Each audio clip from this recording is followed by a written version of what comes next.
지역의 열악한 의료 환경에서 한 가지 더 짚어봐야 하는 것이 세부 전공의 문제입니다.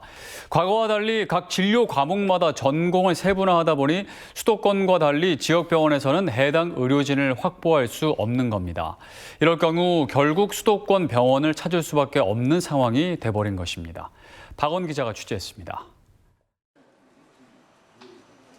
한때 충북대병원에는 부정맥을 진료하는 교수가 2명이 있었습니다.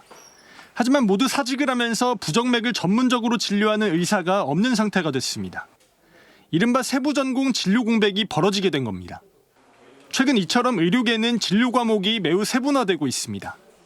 내과만 해도 심장, 소화기, 호흡기, 내분비 등으로 나뉘는데 그 안에서는 또 부정맥과 심혈관 등으로 분류됩니다. 외과, 소아과, 산부인과 등도 전공이 세밀해지는 건 똑같습니다. 표면적으로는 환자가 보다 전문적인 진료를 받을 수 있다는 장점이 있습니다. 하지만 문제는 지역의료 실정에 맞지 않다는 데 있습니다.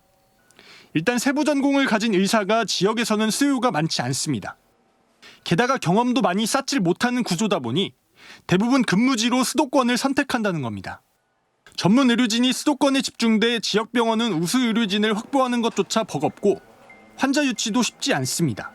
보건복지부에서 너무 세분화된 전문의제도의 운영과 분과 세부 전문의제도를 또 세분화시킨 거에 대해서 돌아보고 법원의 판단도 세부 전공을 가속화시키는 요인이 되고 있습니다. 2년 전 서울고등법원은 소아외과 전문의가 아닌 당주개과 의사에게 응급 소아외과 환자 수술을 맡긴 병원과 집도의에게 10억 원을 배상하라는 판결을 내렸습니다.